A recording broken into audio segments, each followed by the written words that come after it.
Bonjour tout le monde, Sébastien Saint-Pierre de la quotidienne de la vie agricole, accompagné de mes acolytes habituels, soit Yannick Patelli, Simon Bégin et Michel Saint-Pierre. Messieurs, bonjour. Bonjour. Bonjour Sébastien, bonjour Michel, bonjour Simon.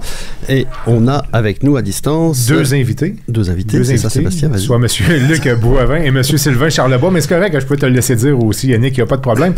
Monsieur Charlebois, Monsieur Boivin, bonjour, bienvenue dans notre émission quotidienne, nouvelle formule qui passe sur 13 radios FM au travers le Québec et de la francophonie ontarienne, on va dire les bons mots, les bons mots français. Donc, messieurs, bonjour. Bonjour. Alors, bonjour pour vous deux, Sylvain et Luc. C'est un peu un retour. Ça faisait quelques temps qu'on ne s'était pas parlé puisque de fin 2022, il y a eu beaucoup de reportages faits à l'extérieur, entre autres avec Michel Saint-Pierre lorsqu'on est allé en France. Luc, tu étais évidemment présent aussi. Puis après, il y a eu quelques rediffusions au courant de décembre-janvier parce qu'il y a eu quelques occupations ici pour refaire le studio. Nouvelle formule radio. Et là, on est content de vous avoir parce qu'en fait, on veut reparler du sujet du lait. Donc, quoi de mieux que d'avoir Sylvain Charlebois et Luc Boivin pour parler de lait. Michel Saint-Pierre, Simon Bégin, je vais vous proposer à tous les deux aussi d'écouter parce que récemment on était au CIMAC et pendant le CIMAC on a posé une question en fait à Stéphane Michaud qui est en nutrition animale chez Belle-Île et Simon a participé d'ailleurs à cette discussion d'à peu près 5-6 minutes où on s'interrogeait un petit peu sur la situation. On apprenait que le Canada est rendu le premier exportateur de croissants. Alors on dit dans un premier temps c'est une bonne nouvelle, mais est-ce vraiment une bonne nouvelle quand on sait que ça prend beaucoup de beurre dans un croissant et que beaucoup de beurre ça veut dire beaucoup de protéines laitières? On vient de placer le sujet, on écoute l'entrevue réalisée au CIMAC tout de suite. Alors bonjour, nous sommes au CIMAC 2023, nous sommes au kiosque de Belle-Île. Je voulais rencontrer Stéphane Michaud, qui est un des conseillers chez Belle-Île en nutrition animale, et j'ai avec moi aussi Simon Bégin, porte-parole de l'Institut Jean Garon. Puis j'aimerais ça vous parler un petit peu du monde du lait, parce qu'on sait que le lait a été très très à l'actualité cette année, entre autres on en parlait avec Simon avant l'enregistrement, avec Ron Delay, qui a fait ses efforts, on va dire, pour nous parler de la situation un peu problématique des fois dans le monde du lait. Mais il y a une situation actuellement que j'aimerais ça qu'on échange. Vous me disiez si vous comprenez quelque chose ou pas. On sait que la protéine laitière n'est pas forcément la bienvenue dans la production laitière. C'est pas ce qu'on souhaite en premier. Et on sait que ça a un impact en fait sur le coût de la gestion de l'offre en tant que telle, avec est-ce qu'on peut dire une baisse du prix du lait au final, qui entraîne un coût à la gestion de l'offre, on va dire. À partir de là, on a appris entre-temps que le PLQ, donc la fédération, était en train de travailler sur un projet de ponctionner 35 cents de l'hectolitre aux producteurs pour financer des entreprises, des laiteries, des équipements pour se débarrasser de la protéine laitière. On a confirmé ça avec François Dumontier qui nous a envoyé un courrier en nous disant oui, c'est un projet en cours, etc. Mais parallèlement, il y a des sources qui nous disent il y a actuellement une situation étrange. On est devenus les plus gros exportateurs de beurre pour les croissants. Et là, je me suis posé la question, est-ce normal? Si on a trop de protéines laitières, est-ce qu'on risque pas, avec le beurre pour les croissants, d'avoir vraiment trop de protéines laitières? Stéphane? C'est une bonne mise en situation, mais tout à fait, la question est là. La protéine laitière est de plus en plus un problème qu'on se fait dire. Puis la gestion de l'offre, en partant, est pour répondre aux besoins de consommation interne. Puis on s'est toujours fait dire aussi par la Fédération des producteurs de lait que la classe de lait pour faire du beurre, c'est la classe qui se vend le moins cher, mais on veut pas faire d'ajustement à ce niveau-là parce qu'on veut continuer à occuper le marché puis que les gens transforment pas leur consommation, par exemple de la margarine ou des produits alternatifs. Par contre, quand on est rendu à exporter, on est rendu un peu loin de combler le marché local, tout en se rappelant que plus qu'on fait de beurre, plus qu'on augmente le problème de protéines laitières en surplus. Alors c'est sûr que j'imagine, Simon Bégin, qu'on ne devrait pas trop se vanter. En général, on aime bien être les premiers quelque part. Les premiers exportateurs de quelque chose, c'est toujours très bien. Premier exportateur de beurre pour faire des croissants, je ne suis pas sûr que ce soit la bonne nouvelle. Mon cher, c'est le fameux paradoxe du beurre. Quand on écrit notre petit essai à l'Institut Jean Garon, déjà il y a 7-8 ans, sur le problème du lait, on a fait ressortir cette paradoxe-là. L'augmentation de la consommation de beurre qui se produisait déjà à cette époque-là, c'est une bonne nouvelle parce que ça fait augmenter la production de lait. Les gens ont eu des quotas, donc il y avait quand même un côté positif. Le côté sombre de ça, c'est que plus on fait de beurre, plus on produit je n'oserais pas dire un résidu, parce que c'est quand même une matière qui a de la valeur. On produit la protéine. de lait non utilisé pour faire le beurre. Alors, il y avait ce paradoxe-là d'une bonne nouvelle qui se traduit en un problème. Maintenant, peut-être que le problème, il faudrait le prendre du bord, du côté de... Qu'est-ce qu'on fait avec cette protéine-là? C'est un produit qui a de la valeur. Alors, s'il y a des gens qui mettent de l'argent pour trouver des solutions au niveau des transformateurs pour mieux utiliser cette problème, moi, j'aime pas quand on dit qu'il faut se débarrasser de la protéine laitière. Mais est-ce que la protéine a de la valeur réellement? Oui, non, mais le vrai problème, il est de pire en pire dernièrement parce que, vous vérifierez, mais il y a certaines ententes qui ont été signées pour maintenir la gestion de l'offre, ce qu'on veut, que les conditions étaient qu'on a eu de grosses limitations à l'exportation justement de cette protéine-là. Donc, ça fait pas longtemps qu'on peut plus l'envoyer sur le marché mondial. Bon, sauf que si on peut plus envoyer de protéines laitières sur le marché mondial, ça serait complètement illogique d'envoyer aussi du beurre sur le marché mondial. C'est la question qui allait venir après, parce que la question que je me posais, il y a déjà eu des soucis avec les États-Unis autour de la gestion de l'œuf, et il y a eu certaines limitations à l'exportation, parce qu'on sait que le lait n'est pas fait pour l'exportation au Canada. En faisant ça, est-ce qu'on détourne d'une certaine façon le traité? Oui. Ben, moi, écoutez, j'écoute ça, puis j'en viens pas d'une certaine façon, parce que qu'est-ce qu'on entend parler sur la scène mondiale? Oublions juste la situation du Québec. Il y a une crise alimentaire qui nous pointe au bout du nez. La guerre en Ukraine a généré de grandes inquiétudes sur l'accès de populations importantes à de la protéine pour se nourrir. Alors, ici, on a une ressource, c'est de la protéine. C'est de la protéine animale, mais c'est de la protéine. Et on est comme interdit de contribuer à régler ces problèmes-là à l'échelle mondiale. Oui, mais ce qu'il faut comprendre, c'est le prix auquel on voulait la vendre. À cause que notre système de gestion de l'offre supporte des prix plus élevés que mondialement, on était intéressé à envoyer nos surplus de protéines moins cher que le prix du marché pour être sûr d'être les premiers à le vendre. C'est ce que les autres pays ont voulu nous empêcher de faire. Puis ils ont un peu raison. Mais là, on fait le contraire. À la place d'envoyer de la protéine laitière, on envoie du beurre, puis on augmente notre problème de surplus de protéines ici. C'est ça qui... Est-ce que ça... On s'auto-crée un problème dans notre cours. Il faudrait peut-être trouver qui en bénéficie le plus, mais je suis pas certain que même ceux qui en bénéficient dans le moyen long terme, que c'est vraiment viable puis qui vont toujours en bénéficier. Là. Ça crée un déséquilibre qui sera pas tenable. Là. Mais sur le plan international, est-ce qu'on peut se dire que finalement les Allemands qui étaient les premiers exportateurs de protéines, enfin de beurre pour les croissants, d'après ce qu'on a pu voir, peuvent se satisfaire de cette façon qu'ils ne soient plus les premiers? Parce que dans ce monde-là, on n'a pas envie d'être le premier forcément. Ben non, mais ce qui est arrivé, c'est que si on vend le lait pour faire du beurre beaucoup en bas du coût de production, comme ce qui est actuellement, tu sais, dans le fond, si les producteurs étaient tous payés le prix des classes de lait de beurre, je pense qu'il y aurait beaucoup d'insatisfaits. Mais les Allemands, à ce prix-là, ils disent, ben non, nous, on fait pas de beurre à ce prix-là. Donc, ça veut dire que quand le Canada fait ça, ils rendent un service, évidemment, aux Allemands. C'est de l'auto-sabotage. Ça n'a aucun bon sens. Est-ce que ça se peut que dans le cadre du traité, qui quand même normalement limite un peu le Canada au niveau de ses exportations, ça se peut que les amis américains viennent frapper à la porte du Canada pour dire, écoutez, vous faites quoi là, ou ça va faire leur affaire d'après vous? S'ils comprennent que c'est de l'autosabotage, ils vont peut-être nous laisser faire. Alors voilà, c'est ce que nous avons enregistré au CIMAC. C'était Stéphane Michaud. Simon était présent à cette petite conversation, mais j'aimerais ça avoir, dans un premier temps, la réaction de Sylvain Charlebois et de Luc Boivin. Sylvain? Oui. Ouais, non, c'est une conversation intéressante. Le mot qui a été utilisé, c'est l'autosabotage. Moi, le mot qui revient toujours dans ma tête, c'est l'hypocrisie. On n'est jamais honnête avec nous-mêmes. Hein? Ce que je trouve intéressant, c'est on est devenus de grands exportateurs de croissants. On est numéro 1 au monde.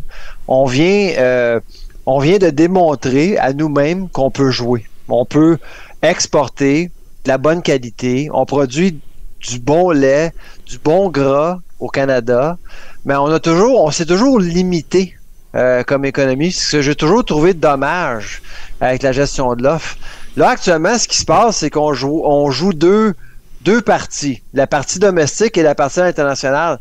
Puis j'ajouterais au beurre, il y a aussi la fameuse firme Canadian Royal Milk à Kingston qui produit de la poudre pour bébé, qui est la poudre de lait pour bébé, là, qui est exporté en Chine, c'est du lait fabriqué en Ontario qui est transformé par une usine qui appartient aux Chinois, ici même au Canada.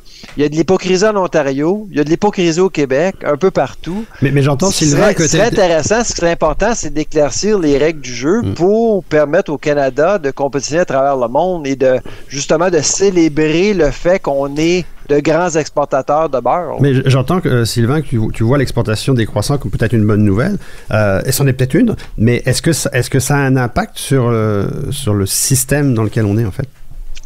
J'ai posé la question à la Commission canadienne du lait. Je ne sais pas si Luc était là à la réunion la semaine passée, mais moi, j'y étais. J'ai même posé la question, est-ce que les exportations de croissants ont un impact sur les prix domestiques, sur l'approvisionnement du beurre au niveau domestique? Puis la CCL n'avait aucune réponse, aucune donnée. Alors, encore là, on voit une société de la couronne qui représente les Canadiens qui ne fait pas son travail.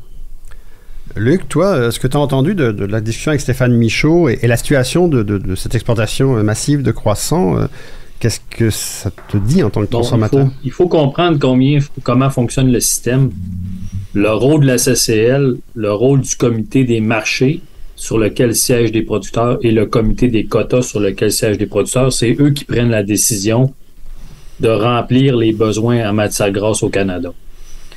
À partir du moment où c'est des besoins canadiens, dans les beurres de commodité, par exemple, le beurre qu'on va acheter au détail, le beurre pour soutenir la restauration au Canada, pour alimenter des Canadiens, moi, j'ai pas trop de problème avec ça.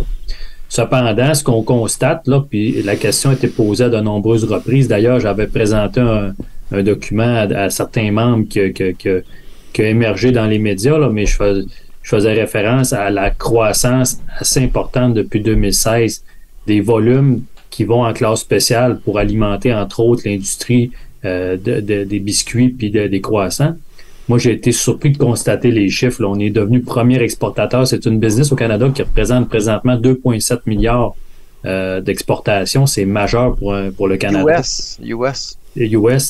C'est donc la présence des industries au Canada est importante.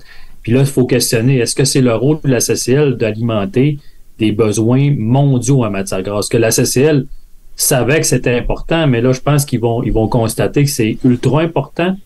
Puis il faut se poser la question, là, on est avec des problèmes de surplus de solides non gras qui sont causés par une demande en matière grasse plus grande que les besoins en solides non gras au Canada.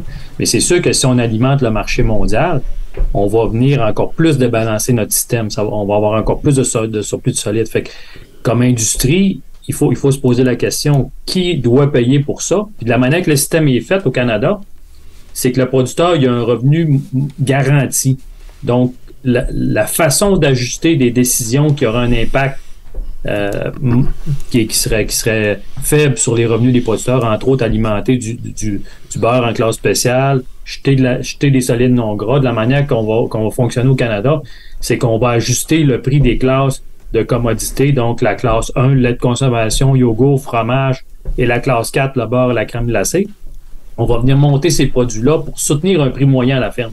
Donc, le producteur laitier ne verra pas directement sur sa paye l'impact d'alimenter des marchés à faible revenu en matière grasse. Puis dans le cas de l'industrie des beurres en classe de surtransformation, là, on parle du prix américain. Est-ce que ça risque de complexifier à nouveau le prix du lait pour les fromages de spécialité?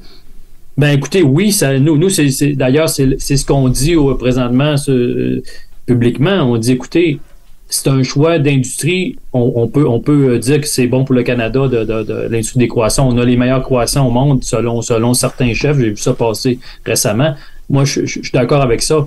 Mais si moi, je décide de vendre à un client mon fromage à très bas prix, je ne le ferai pas payer cette décision-là par mes meilleurs clients. Fait que ce qu'on dit, nous, les fromageries au Québec, c'est de dire, écoutez, là, on a assumé des hausses de prix dans les classes de fromage qui ont été très importantes dans les dernières années. On a une pression sur les marchés qui est très forte parce qu'on fait face à de la compétition internationale. Écoutez, les fromageries qui font le même fromage que nous en Europe vont payer leur lait beaucoup moins cher que nous. Ils viennent nous compétitionner ici au Canada. Puis on augmente encore plus nos prix pour soutenir, dans le fond, un prix moyen à la ferme. Fait que ce qu'on dit, nous, c'est est-ce qu'on continue dans cette direction-là, puis on ne limite pas ça? on dit, écoutez, on n'a plus les moyens financiers de supporter cette stratégie-là parce que nos produits de commodité au Canada sont attaqués. Moi, je pense, messieurs, on va aller, messieurs, à une courte pause, comme me fait signe Sébastien, puis après, je voudrais faire intervenir Michel Saint-Pierre. Je vais te poser tout de suite la question, Michel, pour après la pause, qu'on aura le temps d'y réfléchir. Je veux savoir, en fait, l'exportation des... vas-y. L'exportation des croissants, c'est une très bonne nouvelle. Donc, il faut gérer l'exportation, mais on le voit, il y a des problèmes qui se posent dans l'industrie laitière. Comment tu vois ça pour régler le problème de tout le monde? On va revenir en ondes.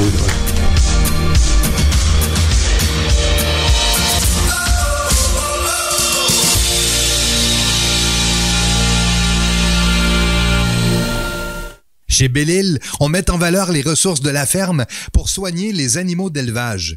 On appelle cela l'autonomie alimentaire à la ferme.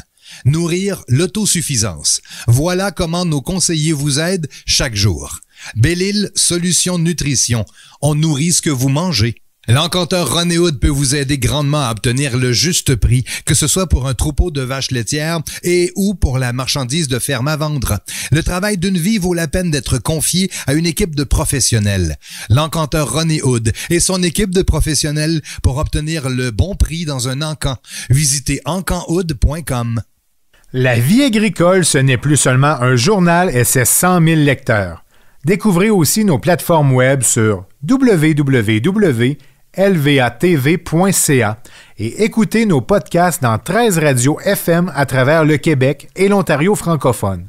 Une portée de plus de 1,5 million d'auditeurs. La vie agricole, par son émission La Quotidienne, se répand partout en région pour parler des vrais enjeux du Québec.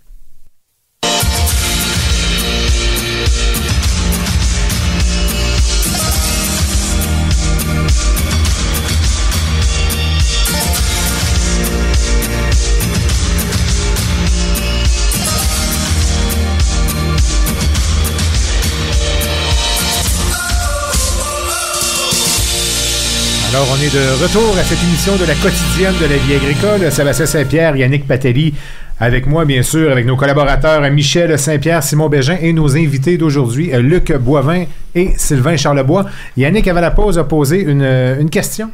Une question quand même intéressante. On fait quoi pour régler le problème, Michel? Oui, bien, la première chose que Sylvain m'a fait un peu remarquer, puis je suis d'accord avec lui, on a une relation un peu difficile avec tout ce qu'on exporte en agroalimentaire.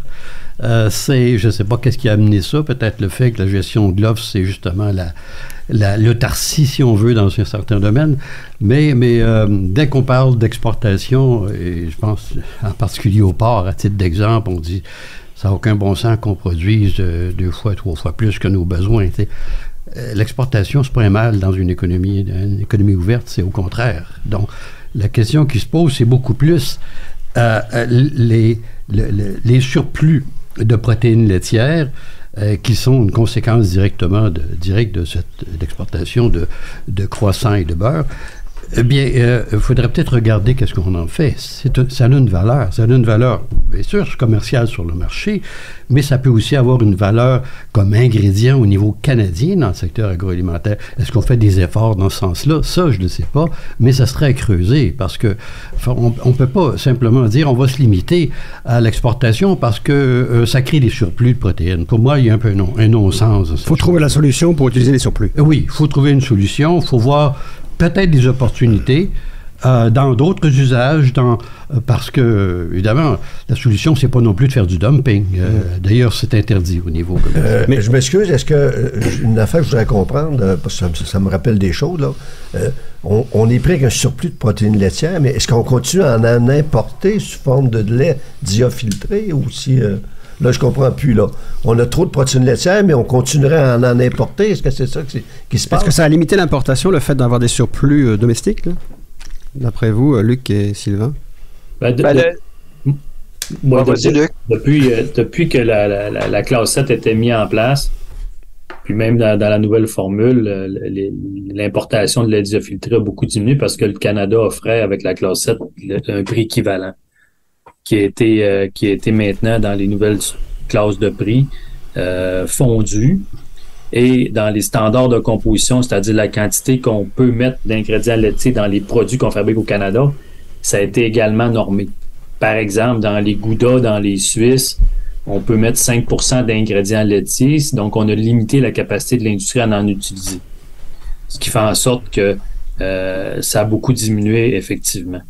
Maintenant, on a des obligations comme pays avec les 3 ententes commerciales qu'on a signées. Avec l'Europe, ça a été au niveau des fromages. Il y a 17 millions de kilos de fromage qui a rentré au Canada. C'est énorme comme quantité. Puis c'est ça qui vient un peu là, attaquer nos entreprises dans les fromages au niveau des marges, mais aussi au niveau des marchés. On le voit là, au Canada, les données de consommation placent le fromage légèrement en croissance au niveau commodité, mais ça inclut les importations. Donc, si on enlève l'impact des importations, là, on est en déclin dans le fromage. Puis, on va le voir là, avec l'entente transpacifique et surtout celle des États-Unis. Celle des États-Unis va donner encore un autre grand coup transformateur parce qu'on a l'obligation de respecter certains volumes négociés. Quand on le fait pas, ben ce qui se passe, c'est que les pays signataires vont souvent contester. Puis c'est le cas présentement au Canada. Les États-Unis sont en panel contre le Canada, puis ils vont arrêter des choses qui sont parfois conformes, parfois non. Mais c'est des débats qui sont souvent stériles puis qui nuisent à l'industrie parce qu'on vit dans une industrie d'incertitude. Pour lequel on a une épée de Damoclès au-dessus de la tête. Et Sylvain, j'aimerais ça que tu interviennes. J'aimerais ça, Sylvain, que tu interviennes aussi sur ta lecture par rapport aux traités internationaux et aussi sur le fait que les producteurs laitiers du Québec nous disent qu'ils vont travailler pour un 0,35 cents de l'hectolitre ponctionné aux producteurs pour payer des équipements aux laiteries. Est-ce que tout ça est logique, en fait? Ouais, on en parlait durant la pause, Luc puis moi, puis la Commission canadienne du lait est pas programmée pour penser pour le consommateur au Canada. Je pense pas que le consommateur est bien servi. D'un autre côté, on voit une filière laitière qui produit des surplus. D'ailleurs, en passant, il y a des mécanismes pour absorber les surplus. Ça s'appelle une réserve stratégique. Le Canada a une réserve stratégique de beurre. Et dans cette réserve-là, on a 85 000 kilos. Donc, on peut toujours absorber les surplus. Si on décide justement de développer les marchés à l'exportation, bien, il faut justement réformer la CCL, reprogrammer la formule pour s'assurer que les acheteurs de lait et de gras aient accès à un intrant qui est compétitif. Actuellement, les prix sont trop élevés et là, on permet d'autres produits d'arriver sur le marché canadien et nos propres transformateurs ne sont pas compétitifs.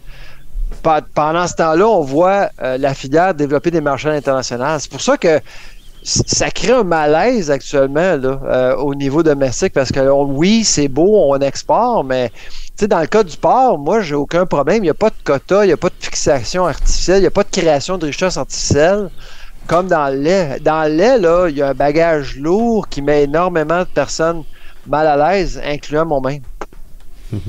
Michel? Il existe des installations, je n'ai pas fait le recensement récent, mais je sais que, par exemple, Saputo à Saint-Hyacinthe a une immense usine dont le but au départ était d'extraire ou de faire sécher les protéines laitières du petit lait du whey. Ces usines-là, est-ce qu'elles sont encore orientées vers cette production-là? Mais il y a certainement, je pense, à regarder un peu, là, avant de classer ça comme problème et de dire, bon, on va se serrer la ceinture, on va en faire moins pour avoir de problèmes. Je pense que c'est pas la bonne façon d'aborder cette question-là. Exactement. Pendant des années, les producteurs de lait ont toujours dit, développer l'Asie, c'est pas possible, on peut pas expédier nos produits en Asie. Il a fallu une entreprise chinoise d'investir à Kingston, en Ontario, pour bâtir une usine de 250 millions de dollars pour démontrer hors de tout doute que ça peut se faire. On peut expédier du lait canadien en Asie. On ne peut pas le faire nous-mêmes. C'est dommage. Et on a visité en France une grande coopérative dont un des marchés, justement, et le lait maternisé, qu'on appelle, le lait infantile. La même coopérative qui fait aussi des fromages de terroir. Oui, tout à fait, et qui a une ligne importante orientée vers ça. Alors, donc, il y a des marchés qui se développent et tout ça, ça ne va pas à l'encontre de notre gestion de l'offre. Là. On n'est pas obligé de s'en tenir essentiellement à notre production intérieure au niveau de la gestion de l'offre. Ce qu'il faut faire, c'est s'assurer qu'il y a qu'il y a pour les producteurs des revenus, à mon avis, en tout cas, c'est une libre interprétation que je fais, là, mais pour moi, l'idée, c'est que les producteurs laitiers aient un revenu qui correspond à leur coût de production, que la majorité d'entre eux touchent ça.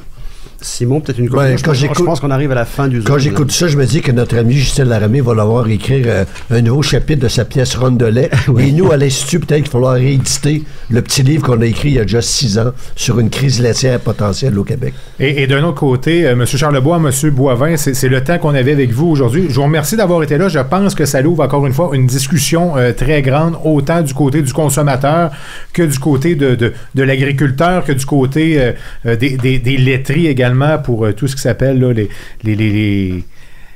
autant côté monétaire que côté nutriments et côté transformation pour pouvoir exporter tout au long. M. Charlebois, M. Boivin, merci beaucoup d'avoir été avec nous aujourd'hui. Merci, messieurs. On se dit à la prochaine. Et ici, en studio, on peut continuer à discuter tout ensemble, là, encore une fois, sur ces changements qui s'en viennent et voir comment l'industrie va pouvoir s'adapter, bien sûr, dans les prochaines années. Alors oui, je pense que c'est terminé pour Sylvain et Luc, parce qu'en fait, le Zoom arrivait à son terme. Il vous reste, je pense, un petit 2 minutes. Un petit 2 minutes de conclusion. Êtes-vous encore là, messieurs? Non, ils ont quitté. Non, ils ont quitté. Le Zoom est terminé. Donc c'est pour ça, si vous avez une conclusion, c'est le temps. Ah bon, je pensais pas que le Zoom était... Ben, la conclusion, c'est que est-ce que je erre en disant que la gestion de l'offre ne s'oppose pas à ce qu'on exporte? Est-ce que ça serait un bon débat pour une autre quotidienne, ça, Michel? Faudrait se poser la question. Il y a dans la gestion de l'offre quelque chose qui... La gestion de l'offre, bon, c'est une adaptation constante au marché intérieur. Ça protège évidemment des importations, sujet évidemment à des ententes qui ont été signées pour lesquelles il y a des volumes. Est-ce que ça remet extrêmement la question de l'exportation aussi? Le frein ne vient pas du fait que on se fait dire, vous nous empêchez de rentrer sur votre marché, vous ne rentrerez pas sur le nôtre. Oui.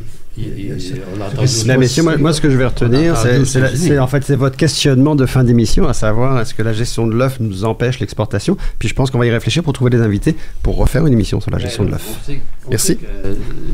On sait, Yannick, qu'on exporte du beurre. Bon, ça, on le sait. Puis pour l'instant, il n'y a personne qui a levé le drapeau rouge pour dire interdit d'exporter du beurre. Donc, vous allez... Non, personne...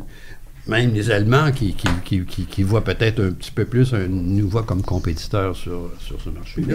Et voilà. Alors, c'est tout le temps qu'on avait aujourd'hui, messieurs. C'est ce qu'on voit, les nouvelles formules. On est 100% radio, effectivement. Donc maintenant, oui, on participe avec Zoom parce qu'on parle avec des gens au travers de nos 13 radios francophones FM au travers le Québec et au travers également l'Ontario francophone. Sébastien Saint-Pierre, Yannick Patelli, Simon Bégin et Michel Saint-Pierre, merci à tous d'avoir été là. On se dit à une prochaine. Merci beaucoup et passez à tous et toutes une très, très bonne journée.